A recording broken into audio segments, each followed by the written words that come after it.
अरे पापा, आप अभी तक तैयार नहीं हुए। बैग कहाँ है आपका? चलिए मैं पैक करती हूँ। पापा ने एक उदास नजर नीली पर डाली। नीली बेटा, मैं कहीं नहीं जाऊंगा। ये घर तेरी माँ की यादों से भरा हुआ है। नीली की आंखें भर आई। पापा, माँ को गए 6 महीने हो गए हैं। आपकी तबीयत भी ठीक नहीं है। ऐसे में मैं आपको अकेले नहीं छोड़ सकती। आप मेरे घर चल रहे हैं मेरे साथ। बेटा, मैं तेरे घर कैसे रह सकता हूँ? बेटी के घर का तो लोग पानी तक नहीं पीते हैं। फिर वहाँ तेरे सास ससुर भी हैं। उन्हें मेरा वहाँ रहना कैसे अच्छा लग सकता है? आखिर हूँ तो मैं एक बाहरी आदमी। पापा, वो लोग ऐसे नहीं है, वो मेरे साथ कितने अच्छे हैं। नीली पापा का हाथ अपने हाथ में लेकर बैठ गई। पिछली बार आपको शुगर का अटैक आया था, कितनी मुश्किल से ठीक कहते हुए उसकी आंखों में आंसू आ गए। पापा, मैं आपकी इकलौती बेटी हूँ। आपकी सारी जिम्मेदारी अब मेरी है। बस मैं और कुछ नहीं सुनूंगी। पापा सोच में डूब गए। अनिल दामाद जी ने तो एक बार भी नहीं कहा। हाँ, ये जरूर कहा था कि पापा हम आते रहेंगे आपसे मिलने। नीली, तूने दामाद जी को पूछा? अरे पापा, उनकी और मेरी राय अलग थोड़े ही है। नीली पापा को लेकर अपने घर आ गई। उसके सास ससुर समद्धि को देखकर चौंक गए। अनिल ने भी पैर छुए और कहा,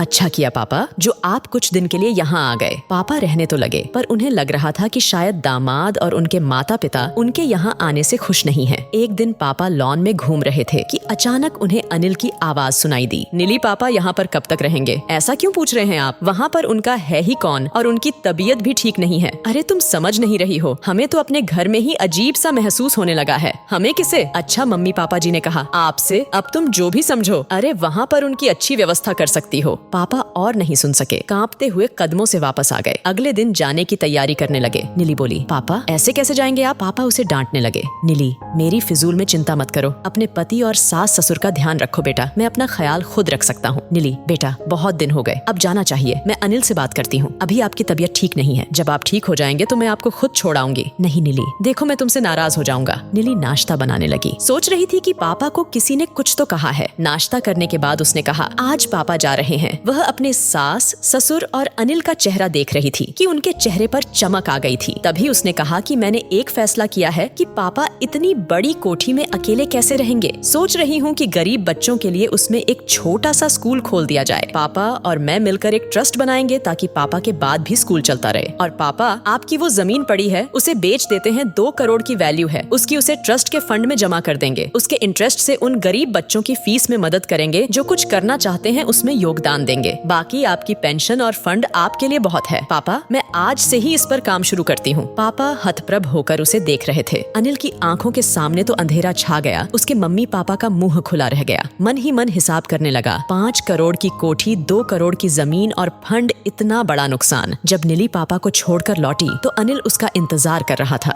ये सब क्या बकवास कर रही थी तुम? नीली मुस्कुराई और बोली, ये बकवास नहीं, सच है। ऐसा मैं इसलिए करूंगी कि किसी को भी मेरे पिता की मौत का इंतजार न रहे। पापा ने मेरी शादी पर ऐसी कौन सी चीज है जो नहीं दी? अनिल गुस्से से बोला, ये तो उनका फर्ज था। फर्ज सिर्फ लड़की के बाप का होता है, क्योंकि उसने लड़की पैदा करने की गलती की है। मैं अपने पापा की इकलौती बेटी हूँ, तो क्या मेरा फर्ज नहीं था उनकी देखभाल करने का? वो भी ऐसे वक्त में जब उनकी तबीयत ठीक नहीं है और उन्हें सहारे की जरूरत है। माफी चाहती हूँ कि उनके कुछ दिन यहाँ रहने से सबको तकलीफ हुई। मैंने कभी तुम्हें तुम्हारे फर्ज निभाने से नहीं रोका। अपने सास ससुर की सेवा में भी कोई कमी नहीं रखी। तुम मुझे मेरे पिता के प्रति मेरा फर्ज निभाने से नहीं रोक सकते। उसकी आवाज में दृढ़ता थी। अनिल खामोश होकर उसे देख रहा था। हर संतान का यह फर्ज रहता है कि वो अपने माँ पिता के साथ साथ अपने सास ससुर की भी जिम्मेदारियां निभाए, जिससे 2 परिवारों का रिश्ता हमेशा अटूट बना रहे। पर ऐसा होता नहीं है। लड़की चाह कर भी अपने माता पिता को अपने साथ नहीं रख पाती, कारण ससुराल वालों को तकलीफ होती है, पर उनकी संपत्ति पाने को ललायत रहते हैं।